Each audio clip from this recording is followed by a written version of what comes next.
Nós temos que olhar com bastante empatia para todos, independente de onde vem, qual a sua raça, como a pessoa realmente se identifica. E você, no momento da comunicação, principalmente, ser ouvinte. Porque você não tem como estar na pele daquela determinada pessoa. Principalmente quando estamos a falar aqui realmente de um processo seletivo, de uma entrevista. Ninguém sabe o que está a se passar com aquela pessoa, ou como foi a sua trajetória profissional até ela chegar ali, naquele momento, na entrevista face-to-face comigo ou contigo, Sofia. Então, eu acho que ter empatia é fundamental. É fundamental.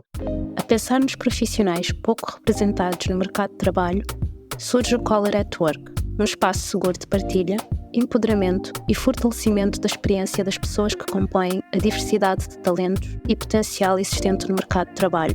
O meu nome é Sofia Medina Andrade e acredito na eficácia da diversidade e inclusão para o alcance de um mundo de trabalho mais digno e justo.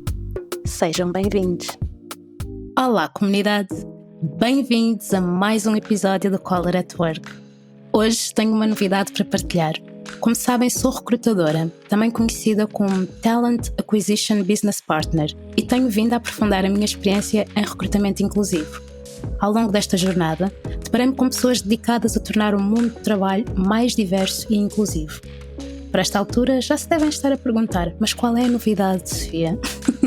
Bom, o Color at Work vai lançar uma série de episódios dedicados ao recrutamento inclusivo. Para mim, o recrutamento inclusivo não é apenas uma questão de justiça social, mas também uma estratégia de negócio poderosa que pode impulsionar melhores resultados organizacionais e uma sociedade mais justa. Para começar esta série, vou conversar com um convidado que, tal como eu, é recrutador. E sabem que mais? Já me ouviram falar desta pessoa. Lembram-se do episódio com a Tainá? Lembram-se de ter mencionado um colega de trabalho que acabou por me apresentar a Tainá? Pois bem, é ele mesmo, o Anderson Coelho, com quem trabalhei por 2 anos na Bosch Portugal. Ele conta com uma década de experiência em recursos humanos que vai desde o payroll à formação até à vertente mais generalista. Nos últimos anos, ele tem-se dedicado ao recrutamento, abrangendo várias áreas e países, incluindo o Brasil, que é o seu país de origem. Também já trabalhou nas Filipinas e, atualmente, em Portugal, onde reside há 5 anos. Até agora, ele já recrutou mais de 300 pessoas de diferentes nacionalidades, backgrounds e níveis de senioridade. Mas o que torna a diversidade e inclusão tão importantes para ele? Será a sua experiência como homem negro, imigrante brasileiro e queer?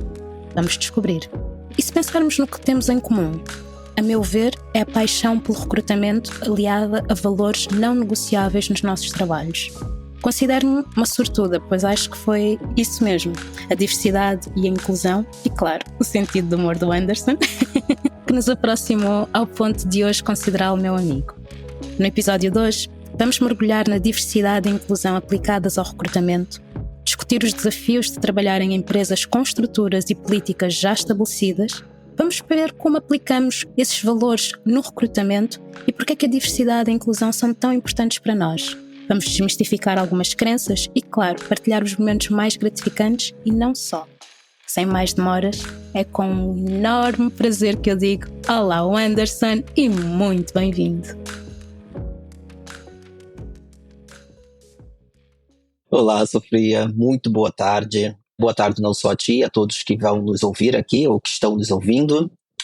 Com muita felicidade, não, principalmente em revê-la, em falar contigo nessas últimas semanas, principalmente focada aqui um pouquinho no objetivo deste podcast, mas, como sabe, é sempre muito bom ver o seu sorriso e ouvir as suas gargalhadas.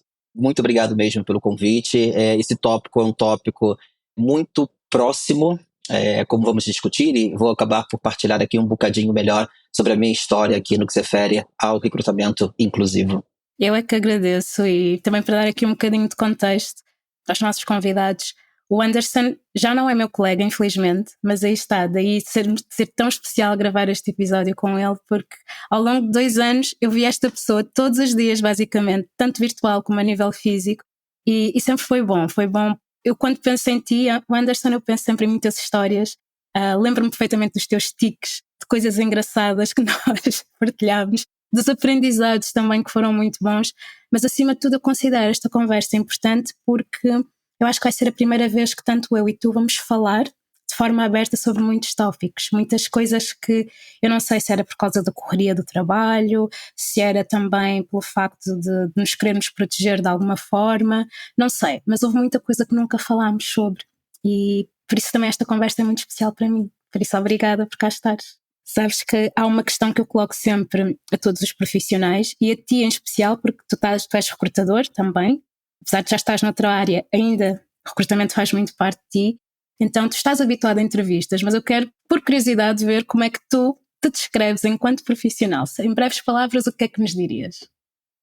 É sempre difícil essa questão, independente de onde estamos como entrevistador ou como entrevistados, mas o que eu poderia fazer um breve apanhado aqui desses quase 10 anos de carreira, eu me descreveria como um profissional dedicado e apaixonado por tudo que faço, especialmente comprometido com a promoção da diversidade e inclusão do local de trabalho, pois desde que eu entrei no mercado de trabalho, achei que sempre foi muito estranho não ver pessoas parecidas comigo dentro do meio corporativo, seja em papéis estratégicos ou, na grande maioria das vezes, nem na parte da execução ou operacional. Como um homem preto e queer, trago uma perspectiva única e forte determinação para criar ambientes onde todos se sintam valorizados e respeitados. É muito bom ouvir isso e ao mesmo tempo partilho também desse questionamento, não é? Que às vezes é um bocado inconsciente até. Porquê, não é? Se quando saímos à rua vemos tanta diversidade, chegamos ao local de trabalho, o que é que parece? Parece que foi aspirada? O que é que aconteceu, não é? E quando falaste aqui também que és uma pessoa que és muito preocupada em promover esta questão da diversidade nos locais de trabalho, faz-me lembrar do LinkedIn. Para quem não sabe, o Anderson é uma pessoa muito ativa no LinkedIn, mas muito ativa mesmo. Para muitos de vocês isto não deve ser uma novidade, mas para quem isto ainda é uma novidade, espreitem a página dele e depois vão ver o que é que eu quero dizer. Mas acaba também por ser uma estratégia de employer branding, a diversidade e a inclusão. No entanto, nós sabemos que na prática, para quem está nestas empresas e para quem realmente vive estes valores, é algo um bocadinho mais difícil, mais desafiante, eu diria. Por isso, a teu ver, quais é que são os maiores desafios quando nós realmente tentamos na prática implementar estas políticas inclusivas nas empresas?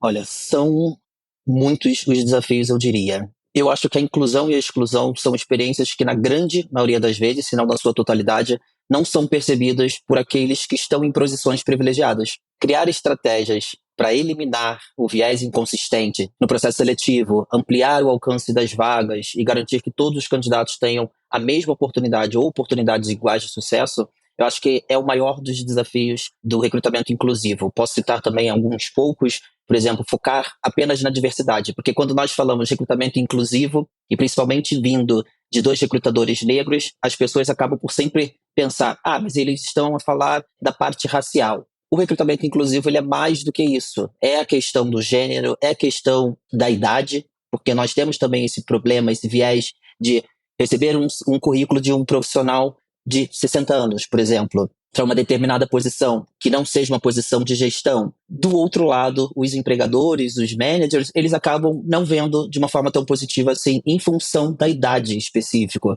Tem a questão também das mulheres no mercado de trabalho, principalmente em posições de liderança. Ainda são muito poucas as mulheres. E quando nós falamos ainda assim de mulheres negras, aí sim o número reduz ainda maior. Então, são muitos aspectos que eu diria que são desafios. E normalmente o que eu tenho observado principalmente eu acho que foi quando todos nós acabamos por observar um bocadinho melhor as empresas começarem a criar um pouco dessas iniciativas lá atrás, quando infelizmente ocorreu o fatídico dia com o George Floyd, e a partir daí todas as marcas criaram os seus programas DEI, peço desculpas, só que corta para 5 anos, 6 anos que já ocorreu, agora eu estou a perceber um processo um pouco voltar para trás.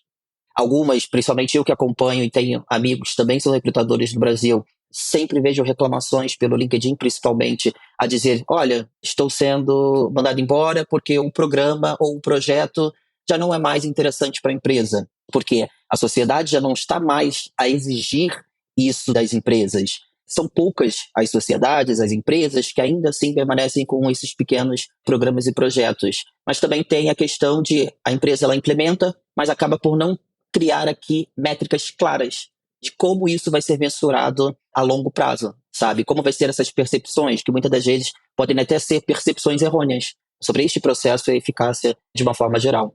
Não sei o seu ponto de vista, Sofia.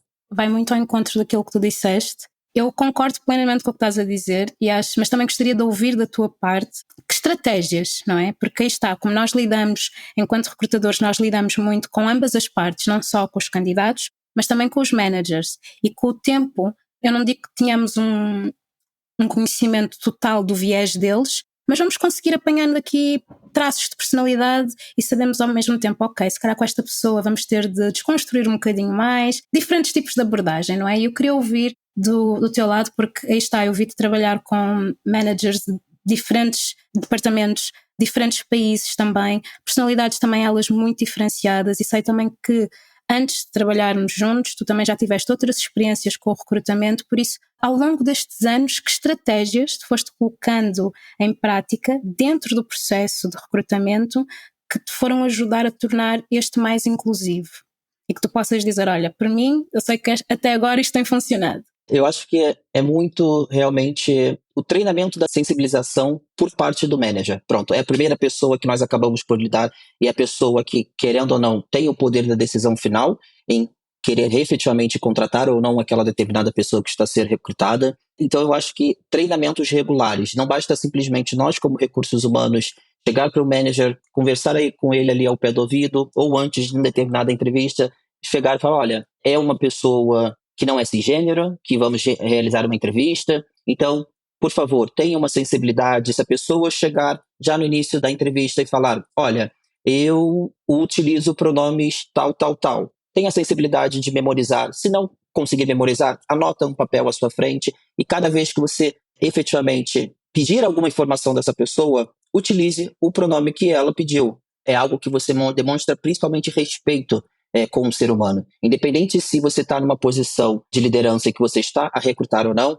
é um respeito que nós temos que dar a uma outra pessoa. Ainda mais uma pessoa que se desprendeu de 1-2 horas para participar de um processo seletivo, de uma entrevista. Então temos que ter aqui um respeito muito grande. Políticas inclusivas, isso claramente tem que ser inserido dentro das empresas. Desenvolvimento de políticas que reconheçam e projetam a identidade de gênero de todos os funcionários, incluindo a opção de não se identificar como cisgênero. Como já mencionamos, a questão do recrutamento inclusivo não é só sobre a raça, não é só sobre pessoas pretas, indígenas e dentre outras também, mas é essa questão muito forte, cada vez mais está se tornando mais forte, essa parte das pessoas não se identificarem como cisgêneros, seja mulheres, seja homens, e nós temos que ter muito essa sensibilidade. Então, são muitas estratégias que as empresas podem aplicar, mas são estratégias que, ao meu ver, não custa. Não vai doer o bolso da empresa, eles não vão ter que contratar empresas externas para poder reformular o seu programa ou isso, aquilo. São pequenas atitudes que nós acabamos por conseguir incluir no nosso dia a dia e vai acabar se tornando eficaz qualquer programa que a empresa queira implementar, ou mesmo que a empresa não tenha implementado um programa. Acho que parte sempre de nós, é sempre individual. Sim, e até mesmo nas próprias conversas que nós temos com os managers para tentar percebermos o perfil da pessoa, não é? Tentar perguntar, se calhar, porque acho que também da nossa parte às vezes há aquele medo, aquele receio, há aquele tabu de não, se calhar também a pessoa depois vai se sentir ofendida, o próprio manager, ou achar que nós achamos a priori que ele não tem tanta sensibilidade. Eu também gosto muito de perguntar à pessoa, ao entrevistado, dizer, olha, desculpa, estou a pronunciar bem o teu nome? Para ver se abre aí uma janela para a pessoa poder dizer, já agora os meus pronomes são estes, e ver se assim, se o manager também se atenta um bocadinho mais. Mas acho que é sempre uma linha muito ténue, não é? Porque depois é aquela questão, depois imagina que o manager ou a manager tem assim um comportamento que nós achamos que não é tão inclusivo. Qual é a melhor altura para chamarmos a atenção? Será logo no fim da entrevista? Será que a pessoa vai levar a bem? Não. Mas gosto muito do que dizes, especialmente da parte de ser algo constante, constantemente tornarmos, por exemplo, eu penso muito, newsletters, comunicações internas da empresa, começar a utilizar também adjetivos, ou então se não quisermos utilizar, não são os adjetivos, mas os pronomes, se não quisermos utilizar pronomes, se calhar até fazermos pequenas entrevistas em que incluamos estas pessoas e possamos mesmo colocar a questão, já agora, quais são os teus pronomes? ou algo que não sei se a maior parte das pessoas sabe, mas tu gostas ou preferes ser chamado ou chamada por estes pronomes e começar desta forma, mas acho que aí está, é como tu dizes, é desconstrução, é um processo de educação também, mas também tem de haver muito apoio por parte de cima, por parte das chefias, porque caso contrário eu sinto que somos só um único elemento a tentar remar contra a maré e sabemos que infelizmente não funciona tão bem, mas ao mesmo tempo eu sei que tu tentas, tu és muito bom de forma subtil, porque eu já te vi a fazer, a aplicar aquilo que a Tainá, que é uma das nossas ex-convidadas, convidada basicamente da season anterior, e ela disse algo que eu te vi aplicar muitas vezes, que é falar a linguagem da pessoa. E eu sei que tu és muito bom a fazer isso, tu consegues chegar ao ponto que queres, mas adaptares a tua linguagem à linguagem da pessoa. E como é que tu tens feito isto no teu dia-a-dia? Porque eu vejo-te que és uma pessoa que tu és muito verbal, tu falas muito, tanto nas redes sociais, como também dentro da empresa, porque eu digo isto por ter presenciado. Por isso, como é que tu achas que, para quem queira se tornar também aqui um agente da mudança no que diz respeito à diversidade e à inclusão, possa fazer no seu dia-a-dia, no seu trabalho, sem ter que levantar a bandeira e dizer eu estou aqui em prol desta luta, mas de forma subtil, no dia-a-dia, sempre tiver uma oportunidade de conseguir, de facto, dizer ok, vamos promover com exemplos práticos. Queres partilhar alguns? Sim, olha, do meu lado, eu acho que como esse tópico em específico sempre toca de uma forma muito, muito lá dentro, num core, e então acho que esse tópico sempre acabei, mesmo que inconscientemente, porque realmente, como a Sofia acabou de mencionar, eu nunca levantei uma bandeira específica, seja para determinado aspecto ou um assunto em específico, mas era sempre algo que eu trazia à tona em todas as empresas, em todas as posições, com todas as pessoas com quem eu acabava por trocar um pouquinho de ideia. Então, por exemplo, algo que eu sempre faço é realmente a questão da comunicação, acho que é extremamente importante. Nós temos que olhar com bastante empatia para todos, independente de onde vem, qual a sua raça, como a pessoa realmente se identifica. Eu acho que a partir do momento que você tem isso dentro de você, a empatia em olhar para outras pessoas, e você, no momento da comunicação, principalmente, ser ouvinte. Porque você não tem como estar na pele daquela determinada pessoa. E principalmente quando estamos a falar aqui realmente de um processo seletivo, de uma entrevista, ninguém sabe o que está a se passar com aquela pessoa, ou como foi a sua trajetória profissional até ela chegar ali, naquele momento, na entrevista face to face comigo ou contigo, Sofia. Então, eu acho que ter empatia é fundamental. É fundamental. Eu sempre tento também estabelecer, às vezes nem sempre com sucesso, mas eu sempre tento estabelecer realmente canais de comunicação, principalmente com os meus managers, com as pessoas com quem eu trabalho. Não só com os managers, mas com os meus peers também, mas principalmente com os managers, porque o poder de decisão está na mão deles.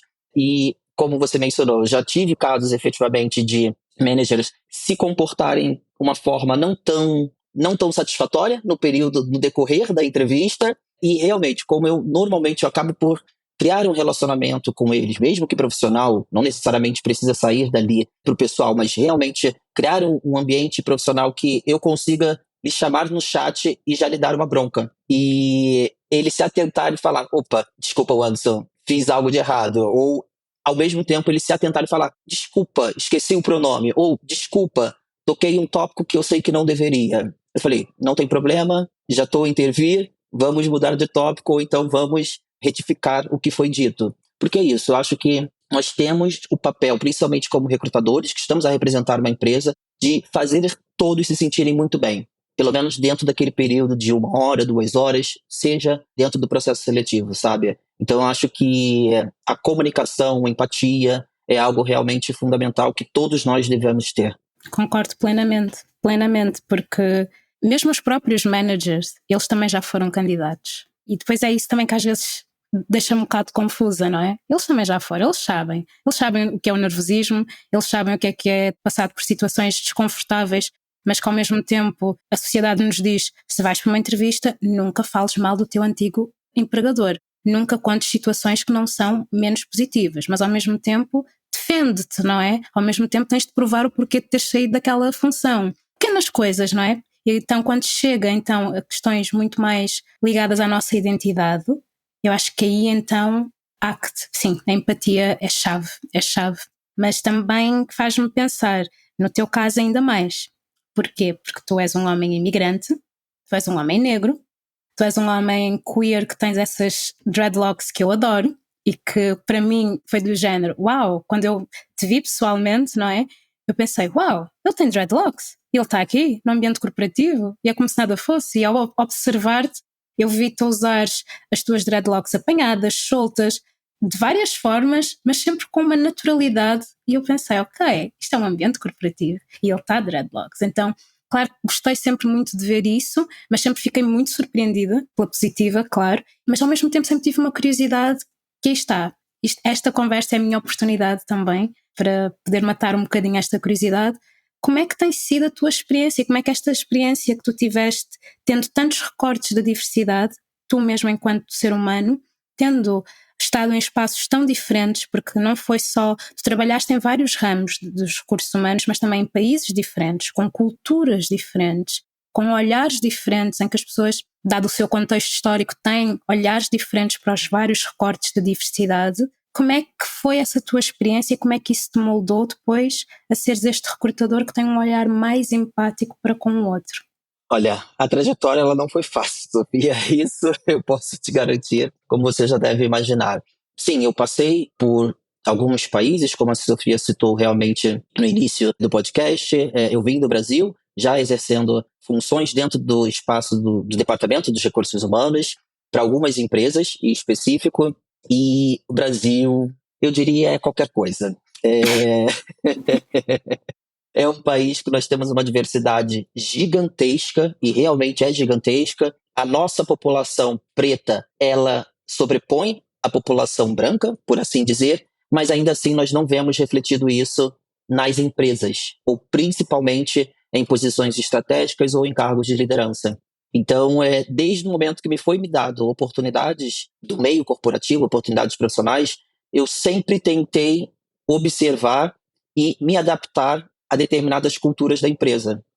Algumas vezes realmente com sucesso, outras vezes nem tanto. Posso dar um exemplo nas Filipinas, quando eu fui trabalhar. Olha, eu fui como expatriado, então era aquilo, tudo muito maravilhoso, tudo muito lindo, e foi um processo seletivo extremamente exaustivo. Foi 8 etapas do processo seletivo que eu passei para essa posição nas Filipinas, mas eu entendo, era uma posição de expatriado, era uma posição com nível de complexidade inicialmente bastante alta.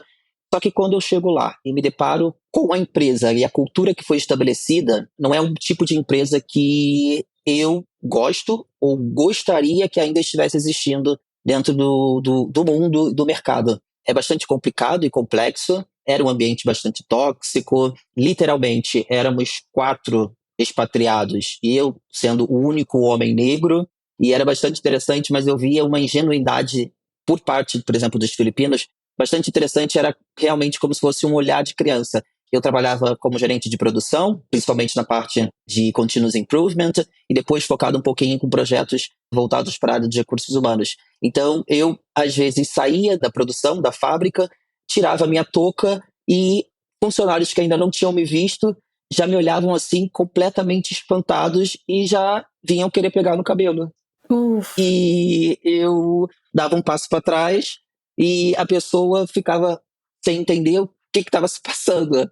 E eu brincava e não necessariamente explicar, mas brincava e pronto, vida que segue. Mas me deparei, obviamente, muito. Era um país asiático. Pessoas negras não é o habitual deles verem constantemente. Então, tiveram algumas coisas que eu tive que acabar por me adaptar ao longo da minha carreira. E, principalmente, essa empresa, eu realmente só durei o período de 6 meses, porque eu vim de empresas no Brasil que eu ajudei com outros profissionais dentro da área dos recursos humanos a tentar mudar a cultura da empresa. Também vim de empresas que também eram um pouco tóxicas, principalmente com LGBTQIA+. Então, nós tivemos um grande trabalho de tentar mudar realmente a cabeça, principalmente, dos líderes, em função disso. E corta para 4, 5 anos depois, eu entrar numa empresa, depois do trabalho todo que eu fiz com a minha equipe, e me deparar com um ambiente tóxico, realmente não foi fácil. Não foi fácil. Por exemplo, esta empresa nas Filipinas, verbalmente eles me falaram. Eu na época, eu estava morando em Dublin, quando eu fui selecionado para essa posição, e lá eu tinha dreadlocks. Lá eu tinha o bigode, que eu ostento hoje, só que passei por todo o processo seletivo, ninguém disse nada. Chegou no final do processo seletivo, me disseram que eu tinha passado. O diretor que me deu a notícia, ele veio e falou: olha, vais trabalhar no chão de fábrica, então já sabe, né? Cabelo neat e sem pelos na cara. Oh, meu Deus. E eu falei, tá, tudo bem, não me apego, o cabelo cresce, o bigode cresce, vamos lá para esse desafio. Só que eu acabei não percebendo que, querendo ou não, é uma agressão.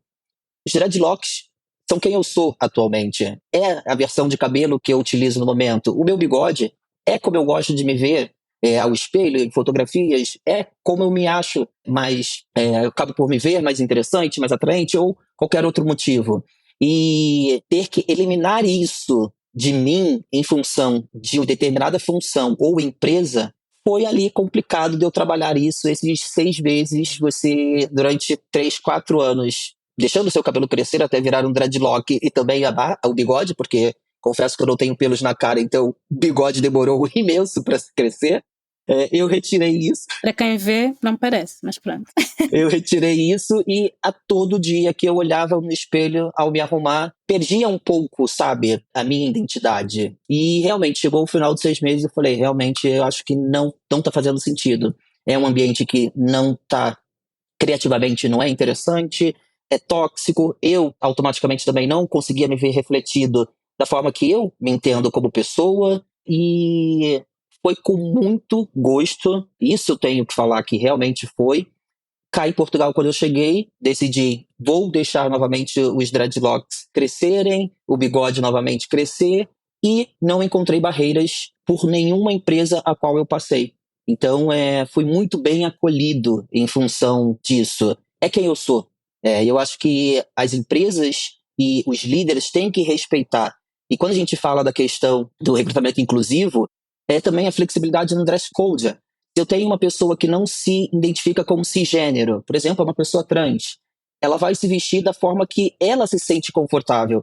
E se a empresa ela não cria mecanismos de que a pessoa se sinta confortável em refletir a sua identidade de gênero, já está por terra esse programa ou esse projeto que a empresa diz ter dentro da sua empresa, sabe?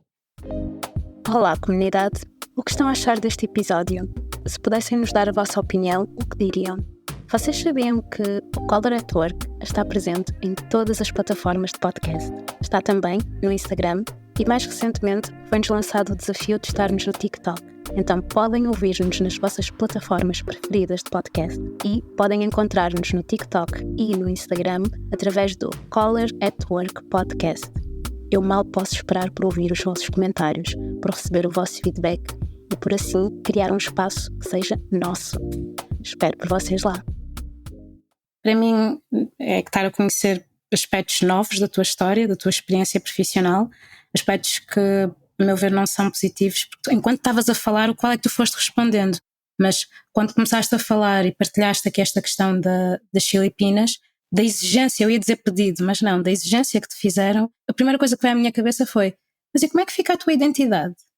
Eles estão a questionar a tua identidade, eles não estão a pedir corta o teu cabelo, eles estão a dizer corta parte da tua identidade. E nós sabemos que para a nossa comunidade, para a comunidade negra, a questão do cabelo é sensível, é importante e tem aqui inúmeras ramificações. E então alguém chegar e dizer-te isto, e o bigode, agora estavas-me a explicar que demora a crescer, eu sinto que eu, quando te conheci, já conheci-te com a tua identidade muito bem imposta. Está aqui, esta pessoa sou eu, e sempre vi como algo que te fica muito bem. Agora não consigo imaginar-te sem estes aspectos tão fundamentais da tua identidade. Ou seja, parece que quando chega ao mercado de trabalho há sempre muitas questões que nos deixam nervosos, não é? E especialmente com a questão da expressão. E depois eu dou por mim a surpreender-me quando vejo pessoas com piercings, que eu gosto de ver, que eu acho muito bonitos, mas depois quando vejo num ambiente corporativo fico, tem piercing. E depois penso, mas porquê é que eu estou tão admirada? Devia de ser sempre assim, se a pessoa gosta e se fica bem, não é? Ou estas questões, ou até mesmo noto que há muitas pessoas que tentam diminuir partes da sua identidade, que tu quando as vês na rua, por vezes até nem cumprimentas porque nem as reconheces, porque mudam aquilo que nós tanto sabemos, não é? E que somos muito bons nisto, infelizmente, que é o code switching. Code switch, quando eu própria dou por mim, E às vezes já comecei a reparar, ok, eu estou a notar aqui uma diferença, olha como é que eu me estou a expressar agora, olha o que é que eu estou a fazer agora. Isto no mercado de trabalho, algumas horas atrás eu não tinha feito no escritório, mas nem pensar. Pequenas coisas, não é? E isto deixa-me sempre muito... É um tópico ainda sensível para mim, para te ser sincera.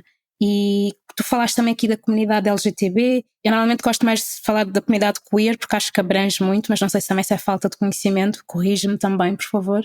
Mas, por exemplo, eu tenho sempre aquela questão: como é que nós sabemos se estamos de facto a atrair estas comunidades para as nossas vagas, não é? Estas pessoas para as nossas vagas, e como é que nós podemos também garantir que estamos a dar-lhes um processo de recrutamento, ou a garantir um processo de recrutamento que seja minimamente, eu já nem digo bom de todo, mas minimamente seguro e inclusivo. Porque aí está, eu, por exemplo, consigo muitas das vezes saber se estou perante um candidato, e vou utilizar a mesma palavra, candidato no geral, por questões muito, acho que são muito peculiares, porque questões muito pequenas. Mas nunca ouço estas pessoas a dizerem abertamente, da mesma forma que quando tentamos quebrar ali um bocadinho o gelo e tentar passar para a parte pessoal, conhecer a pessoa, em conversas nunca. Sou casado, às vezes notas que a pessoa está a tentar esconder, não é, um bocadinho, está a tentar ali um bocadinho não mencionar que o parceiro é do mesmo sexo que Gênero, ele. sim. Mesmo género, exato. Ou então, quando são questões um bocadinho mais de filhos e tudo mais, sabemos que hoje em dia há casais que optam por N razões não ter filhos, mas que têm animais de estimação que são mais do que filhos e que são tratados como tal, mas que depois são formas como estas pessoas iriam abordar a situação completamente despojada, sem problema algum no dia-a-dia, mas quando estão numa entrevista de emprego, tu notas pela linguagem corporal do candidato que há uma mudança, que está a tentar conter-se, está a tentar manter-se ali numa caixa. Pois eu questiono, mas porquê? O que é que nós estamos a fazer deste lado, do lado do recrutamento, ou seja, os recrutadores e os managers, que nós estamos a conseguir colocar esta pessoa mais à vontade? A teu ver, como é que nós conseguimos criar, ou quais são para ti os maiores desafios em criar estes ambientes e em trazer a comunidade mais para os locais onde nós trabalhamos? Olha, Sofia, eu acho que principalmente é criar ambientes seguros. Porque a criação de espaços seguros onde conversas sobre identidade de gênero possam ocorrer e onde pessoas não cisgêneras possam expressar suas preocupações e experiências, sabe? Por exemplo, eu tenho um exemplo muito forte que eu ainda estava no Brasil e eu contratei um profissional, ele era um profissional abertamente queer, a empresa, graças a Deus, tinha uma cultura, como eu mencionei, nós trabalhamos isso e nós realmente nos tornamos, no período, uma empresa bastante inclusiva, e olha que nem sequer se falava na altura ainda de identidade de gênero, de recrutamento inclusivo, nada disso, mas um profissional com competências excelentes e que com certeza ia desempenhar um papel excelente na função. Ele não só desempenhou um papel excelente na empresa, mas o que me destacou e que nos surpreendeu, ele começou a criar incentivos especificamente dentro da empresa para a própria comunidade. Ele criou, por exemplo, grupos de afinidade, grupos onde as pessoas podiam apoiar, redes de funcionários, né, onde poderiam se concentrar em a inclusão de pessoas LGBTQIA+, e que promovesse um senso de comunidade e apoio. Porque eu acho que é muito disso. Independente do que nós estamos falando de recrutamento inclusivo, a pessoa, no momento que ela entra numa empresa, ela tem que se sentir pertencente.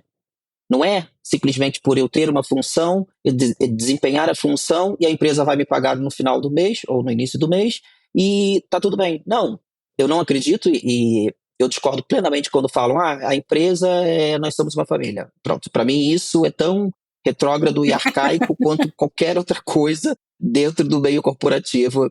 Mas ainda há pessoas que falam, mas acho que se não tiver esse espaço de acolhimento, que a pessoa realmente ela consiga sentir quem ela é e principalmente olhar ao seu redor e ver que pessoas estão também confortáveis em serem quem elas são, eu acho que é um dos maiores desafios que as empresas elas possuem atualmente, porque programas, projetos, elas acabam por sempre criarem, ainda mais como mencionaste no início, foi uma trend e cada vez está se perdendo, infelizmente, mas muitas das vezes elas só usavam isso para captar novos recursos, patrocinadores, novos clientes, porque estava lá a bandeirinha e a informação da inclusão no LinkedIn, na sua homepage, career page e por aí vai.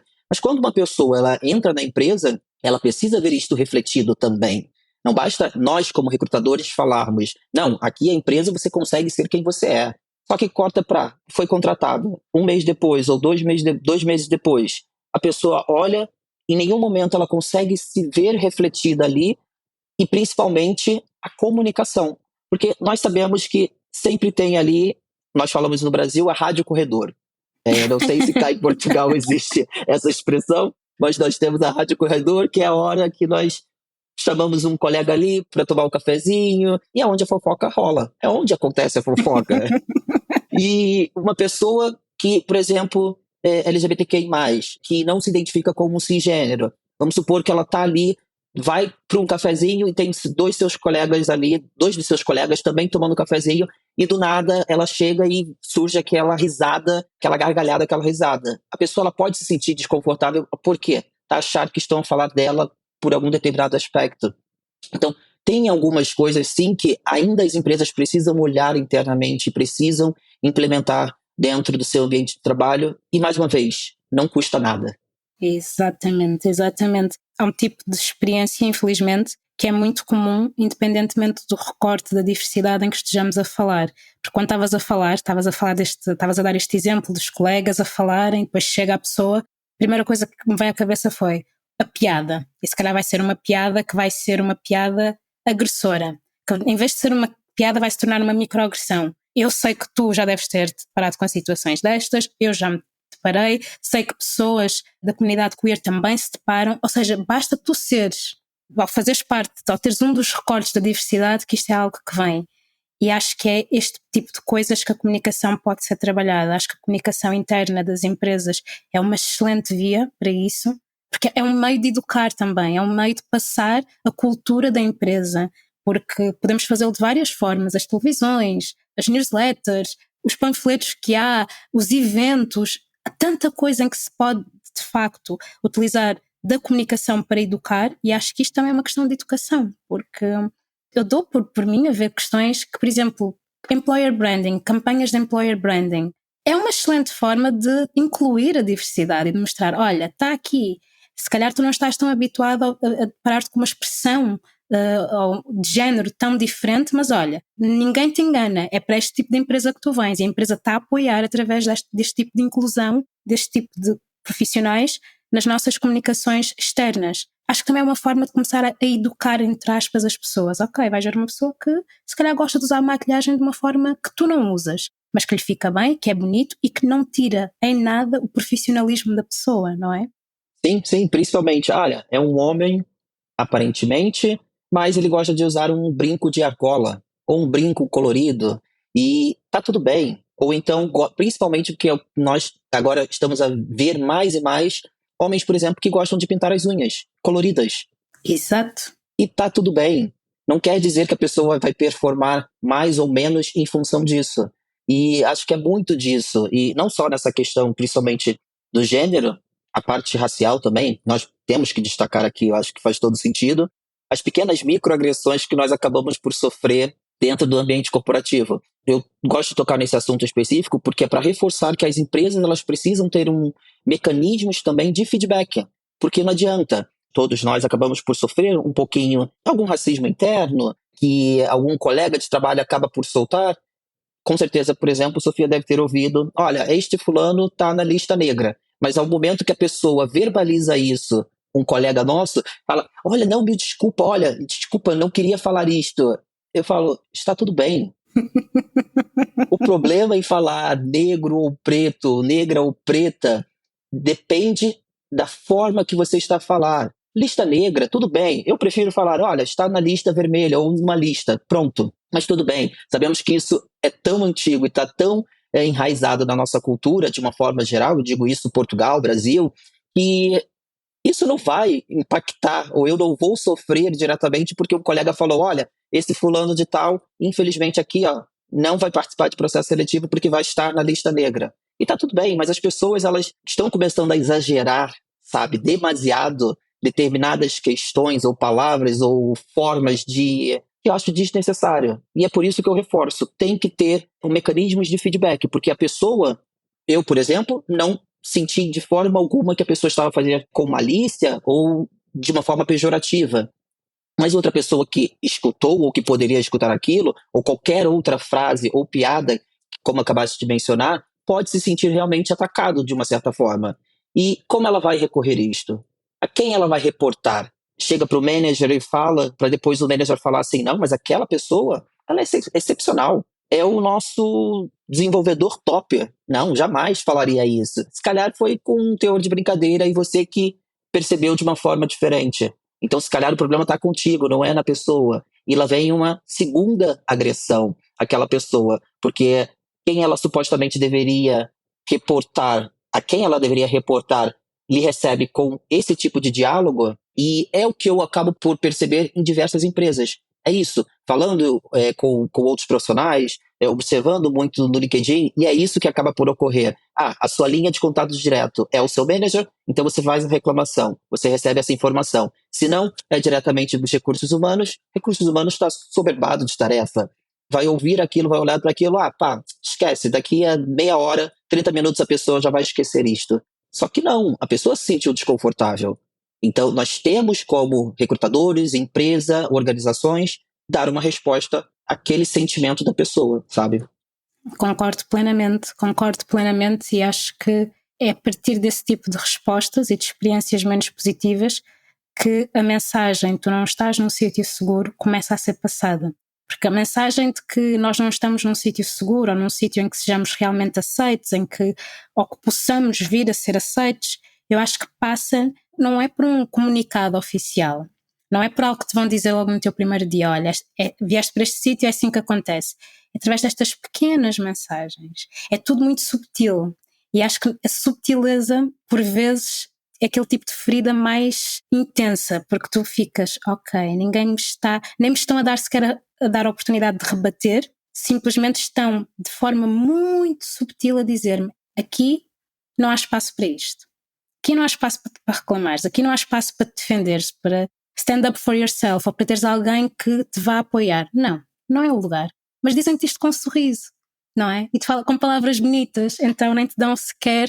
Mas sim, compreendo bem o que queres dizer, mas também nós sabemos que há aspectos muito positivos em recrutar a diversidade e em ter esta diversidade incluída.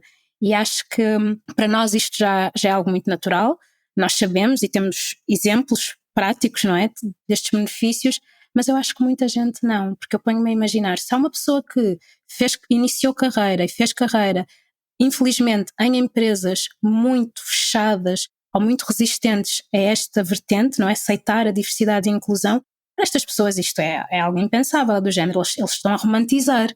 Mas então o que eu queria, se calhar que nós pudéssemos falar um bocadinho desta realidade que para alguns é romantismo e que para nós é a nossa realidade, nós sabemos porque nós já o fizemos. Tens assim alguma história que te marque muito ou até alguns episódios que tu possas dizer, olha, se calhar não vos vou dizer com números, mas vou dizer com uma partilha de experiências. Sim, Sofia, eu tenho sim um caso bastante close to my heart, fugiu a palavra em português, mas pronto, porque eu contratei um profissional, na verdade eu abordei primeiramente o profissional pelo LinkedIn, porque realmente as competências dele, que ele executava, que ele tinha, era um fit muito grande com a posição a qual eu estava a recrutar, até porque era um unicórnio que nós estávamos a tentar recrutar, a pedido do manager, e nós sabemos que são sempre unicórnios que eles querem.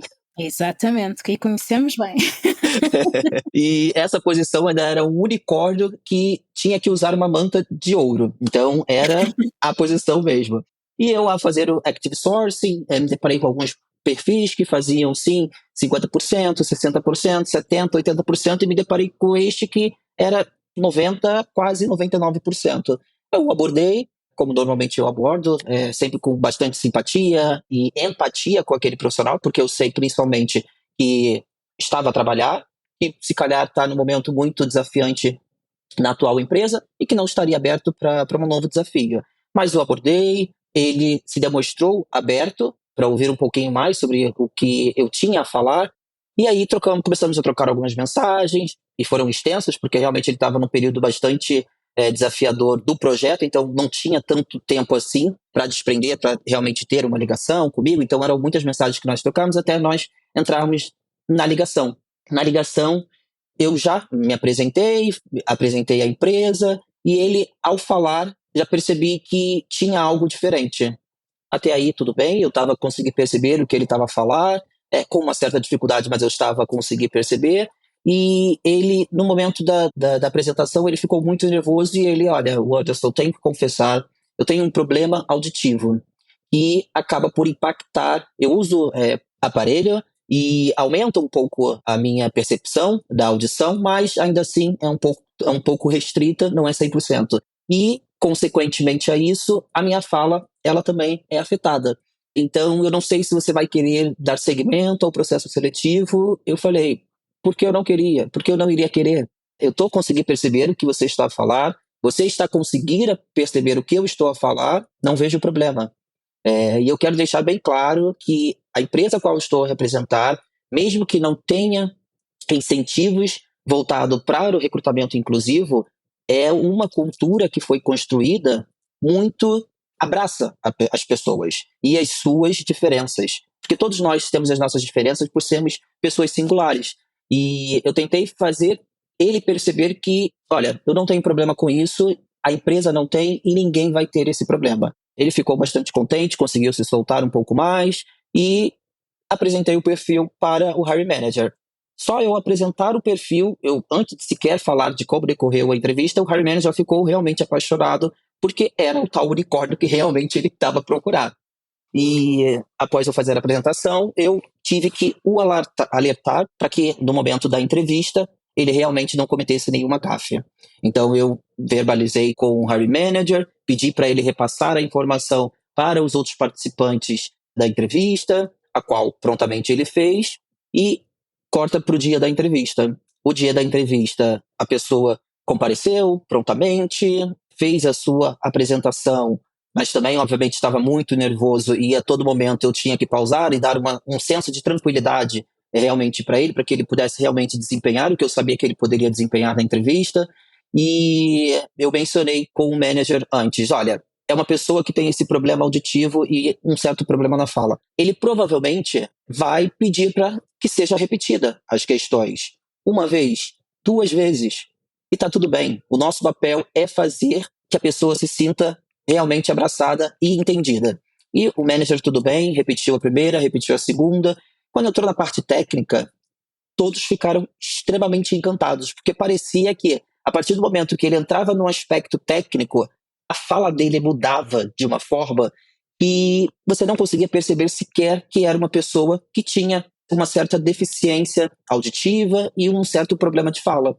Corta para, antes do término da entrevista, o manager já falou, já por mensagem, Anderson, é ele.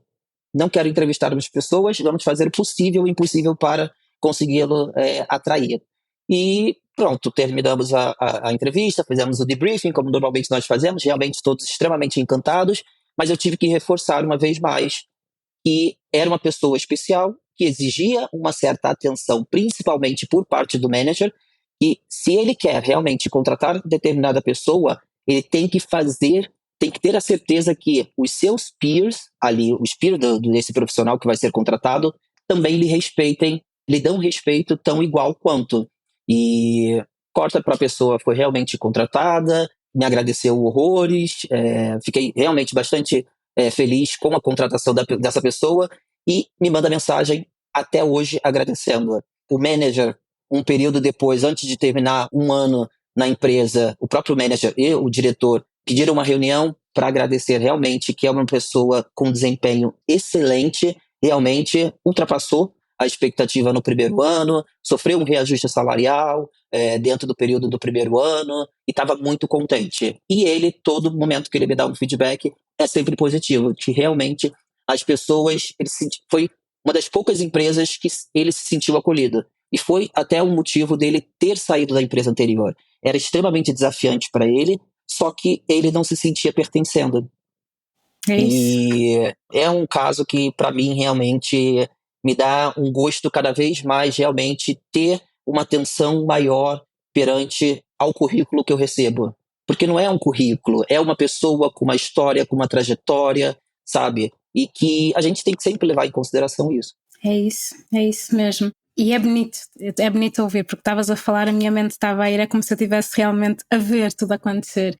E é bonito de ver isso. E para mim, eu acho que só quando nós conseguimos ter vários recortes da diversidade misturados, aí sim é que nós conseguimos, de facto, ter uma equipa que nós dizemos, esta equipa vai funcionar bem. Claro que quando temos pessoas nos lugares de gestão que têm a sensibilidade, que têm também o pulso firme para dizer, calma, isto aqui não é só um projeto, isto aqui é uma equipa, vamos trabalhar o bem-estar desta equipa, vamos trabalhar aqui o desenvolvimento desta equipa, mas também a nível pessoal. E acho que todos eles depois acabam também por sentir que aprendem, não só da parte técnica, mas como humanos, que acabam por se desconstruir, acabam por aprender, acabam por levar diariamente lições de vida e tornar-se também profissionais cada vez melhores, porque sabemos que todas estas pessoas, todos nós temos de alguma forma, direta ou indiretamente, temos crianças ao nosso redor, crianças que também se inspiram em nós e que também vão ser os cidadãos da amanhã, não é? E que cada vez mais, felizmente, estão expostas à diversidade, seja na escola, nas atividades que têm, e que se revêem muito nos adultos das suas vidas, para os ajudar também a conseguir navegar estes espaços. E eu acho que quando nós, enquanto adultos e profissionais, temos a oportunidade de trabalhar em locais que nos proporcionem estas experiências, estas oportunidades também de aprendizado, porque eu acho que é isso, ninguém nasce a saber lidar com a diferença. Ninguém, nem com as nossas próprias. Nós temos diferenças em nós que depois nós pensamos, será que vamos conseguir navegar no mundo com estas diferenças? E se calhar para a pessoa do lado é uma coisa muito pequena, mas para nós, como nós não fomos ensinados, não sabemos. Então acho que é muito bonito de ver isto, e para mim é um orgulho enorme saber que vou contratar, ou por exemplo, uma mulher que supostamente é muito nova para a função, porque que é uma função já que tem aqui alguma gestão, não é? E que incluída, e que supostamente diremos que a nível hierárquico é um bocadinho maior, mas depois pensar que, pronto, eles não vão dizer é por ser mulher, vão pegar por outras coisas, não é? E pegam pela idade, pegam pela nacionalidade muitas das vezes, porque não vai perceber a questão cultural, sabemos que isto é uma forma de mascarar muitas outras coisas, mas ver que estas mulheres, depois que nós conseguimos desconstruir, fazer com que elas entrem e que depois desempenham um excelente papel, isto para nós não é só incluir a pessoa, é comprovar, é ajudar a mudar mentalidades e mostrar o talento não escolhe recortes da identidade pessoal da pessoa. Então acho que é sempre muito bonito, e acho que com isto nós estamos também aqui a falar de outras coisas, como por exemplo dos benefícios para as empresas, não é?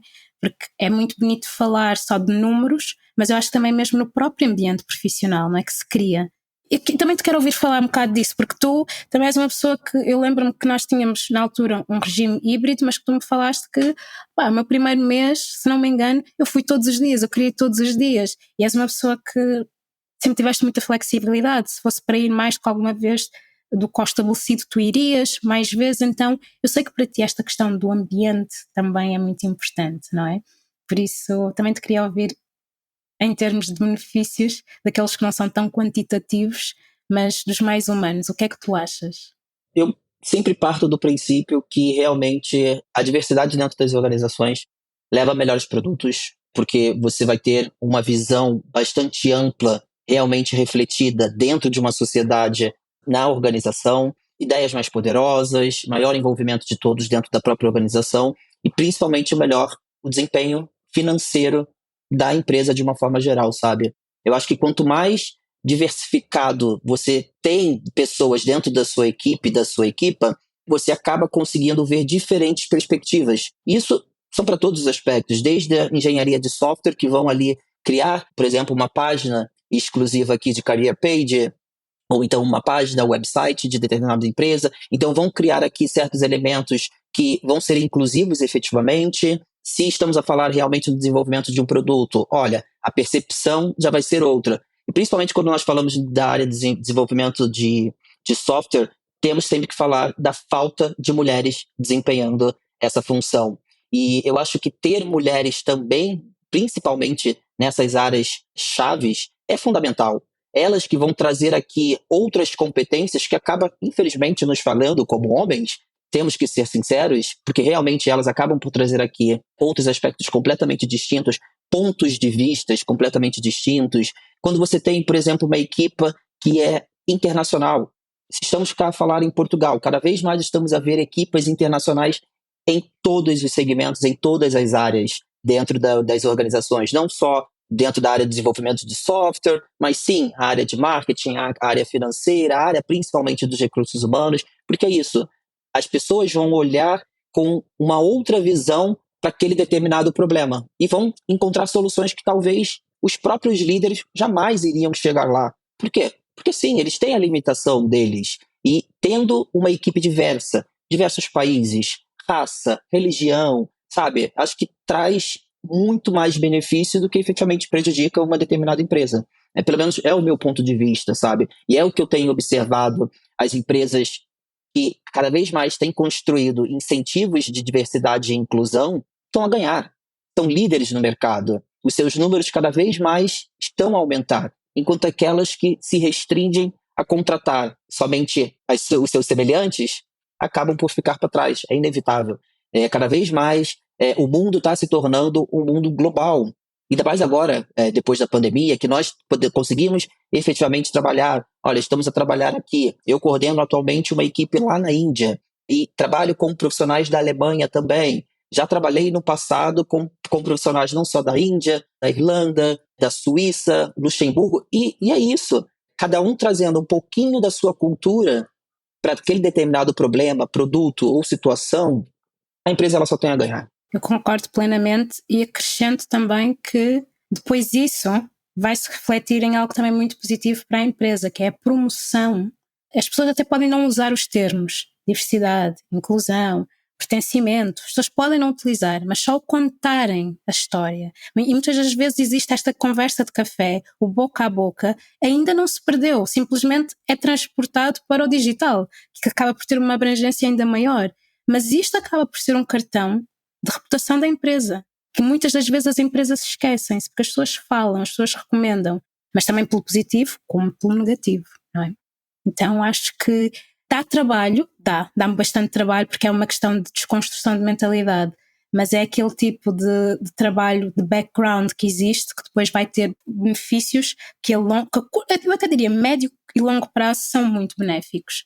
Mas claro, isto também são questões que também dariam outra conversa, não é? Questão especialmente de desconstrução.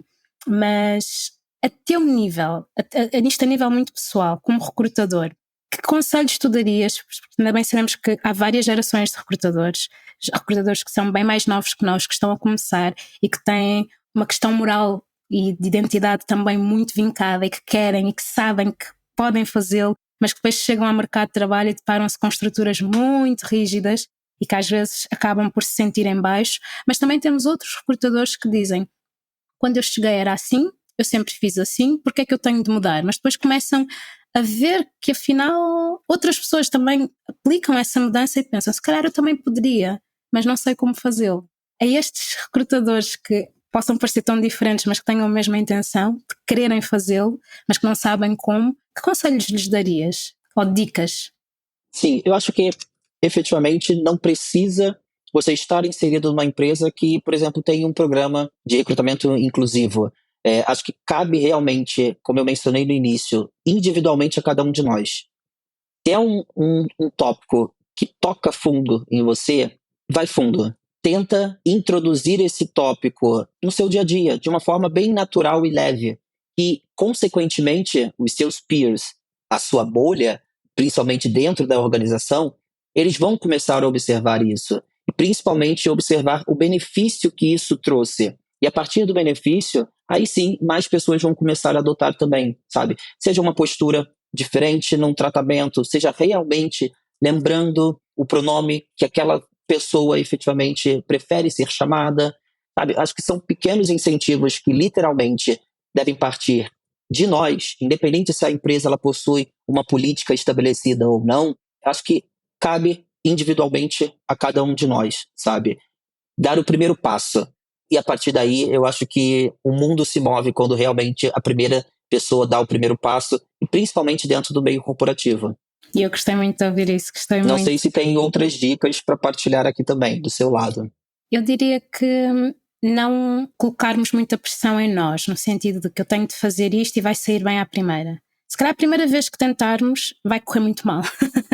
pessoa vai levar a mal, ou se calhar ninguém vai ouvir, mas a questão muitas das vezes disto do ninguém ouve, eu acho que é do género, é um processo, não te vão ouvir hoje, não te vão ouvir amanhã, mas se calhar algum dia vão dizer, esta pessoa está sempre a dizer a mesma coisa, e se calhar vão pensar, mas porquê? E se calhar vai haver um dia em que vão se cansar tanto de ouvir falar da mesma coisa que vão dizer, deixa-me lá dar uma oportunidade de ver o que é que esta pessoa realmente está a chatear-me tanto.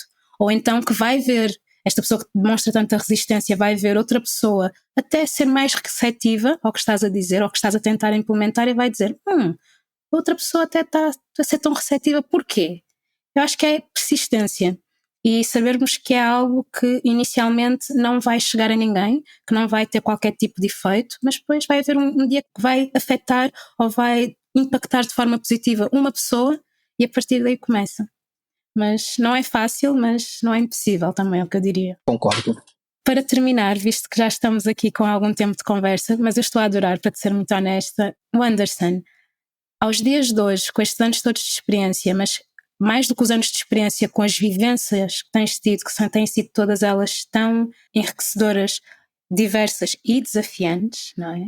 Que verdades é que sentes que não te contaram quando estavas no início da tua carreira, mas que hoje em dia, dado este portfólio tão rico de experiências que tu tens, tu dizes, se me dissessem, teria feito a diferença? Olha, Sofia, eu acho que principalmente quando você não nasce privilegiado, quando sua sexualidade não é vista como normal, quando sua cor de pele não é a mais aceita, eu acho que sempre vem a pergunta de como vencer se tudo isso está jogando contra você. Eu acho que se tivessem realmente me dito um pouco de realmente como é refletido o mundo corporativo, porque na licenciatura, no mestrado, quando nós estamos estudando, é tudo muito maravilhoso. Os professores, é tudo muito, não, olha, vocês vão sair daqui, vão fazer um estágio, vão sair de terminar o estágio, vão ser contratados para a empresa. Não só, nós acabamos por entrar ali naquele mindset de achar que a nossa trajetória vai estar ali sendo percorrida exatamente desta forma. Mas nós sabemos que nem todos nós temos essa possibilidade de uma trajetória profissional vertical. Muitas das vezes nós temos que ter ali um workaround. Temos que tentar ir por um outro lado, porque, olha, esta porta foi fechada, mas aquela janela está bem aberta. Olha, eu vou abrir. Vamos ver de onde vai me levar. E sabe, eu acho que é muito disso. E principalmente, eu acho que o que falta ainda, principalmente para pessoas como nós, Sofia, pretas, é a questão da educação. A possibilidade da educação. Eu acho que estudar ou falar em estudo nunca é desnecessário. Acho que ainda assim nós temos que estudar, temos que correr atrás dos nossos objetivos, principalmente dos nossos sonhos, porque eles podem ser realizados. Mas estude para isso, porque para quando você chegar lá, alguém não lhe desmerecer e falar, olha, mas essa pessoa não tem conteúdo para falar o que está a falar. Não, não, não. Você vai conseguir mostrar, não só nas palavras, mas principalmente em informações que sim, você consegue ter conteúdo para estar executando aquela determinada função naquela determinada empresa, sabe? Eu acho que o estudo sempre é a melhor dica que eu posso dar. E eu gosto muito de ouvir, eu gosto muito. Gostei muito de ouvir tudo, mas esta parte em especial, e obrigada. E a pensar nas pessoas que ainda não te conhecem, mas que queiram fazer, trocar ideias, pedir conselhos, ou até mesmo só te dizer, olha, eu gostei de te ouvir, onde e como é que estas pessoas podem fazer? Olha, o meu canal de informação, como a Sofia bem disse, realmente eu sou bastante consultativo, é o LinkedIn, não tem jeito. É uma coisa que vem muito natural, tem tópicos realmente que eu gosto muito de tocar, principalmente tendo já quase que uma década de experiência, já passei por diversos processos seletivos, não só do lado do entrevistador, mas também do lado do entrevistado e como hiring manager. Então, pegando um pouco apanhado dessa perspectiva de uma forma geral, eu sempre gosto de partilhar ali, principalmente dar pequenas dicas para os candidatos, e eu diria o LinkedIn é a fonte de busca mais fácil para me encontrar.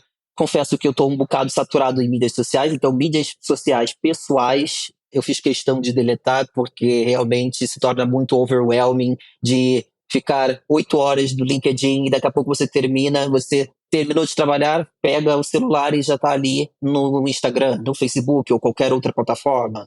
Então, eu diria que atualmente o LinkedIn é a melhor forma. E caso não consigam lá me achar, o Anderson Coelho, a Sofia, pronto. O podcast ou a Sofia podem escrevê-la, que ela com certeza vai conseguir direcioná-los. Irei fazê-lo com todo prazer. E a falar em prazer, foi mesmo bom falar contigo. Foi bom rever-te, foi bom passar este tempo contigo, porque tenho saudades tuas, e foi bom ouvir-te, foi muito bom. Por isso, obrigada. Olha, eu que agradeço imensamente, já tinha ouvido o podcast, não só o podcast anterior da minha amiga, Tainá, qual eu havia indicado, mas os outros podcasts também. São conversas, acho, extremamente necessárias, e principalmente extremamente necessárias, não só para Portugal, mas para a Europa. São tópicos que você toca, Sofia, eu acho, com uma facilidade, uma destreza muito, muito grande, uma naturalidade muito grande. A palavra eu acho que é melhor que eu consigo descrever. Os convidados realmente são pessoas também que trazem aqui para a mesa conteúdos e perspectivas muito interessantes e que sempre acabam por nos fazer aqui parar um bocadinho e pensar. Tanto que das vezes que eu ouço podcast, eu ouço os 10 primeiros minutos, 20 minutos e sempre tem um tópico ali que eu falo, mas espera aí, deixa eu pensar na minha perspectiva. Já boto na pausa ali e já fico, tá, mas eu acho que concordo, discordo, olha, concordo em termo. E eu que agradeço muito pela iniciativa do podcast, principalmente por ter aqui me convidado. É sempre muito bom gosto de ver-te, principalmente o seu sorriso, a sua gargalhada, e eu acho que realmente tocamos em alguns aspectos aqui que nesses 2 anos de convívio nós ainda não havíamos tocado, porque realmente eu acho que é sempre a necessidade, a urgência do trabalho, do dia a dia, né, a correria, mas que pelo menos conseguimos tocar aqui um pouquinho nesses breves minutos. Obrigado uma vez mais. Um abraço assim enorme, enorme, enorme, enorme, enorme. Obrigada por se juntarem a mais um episódio do Collar at Work, que contou com a edição do Augusto Piscinini. Se gostam deste podcast, eu peço para que partilhem, subscrevam, avaliem e comentem. Até aos próximos episódios.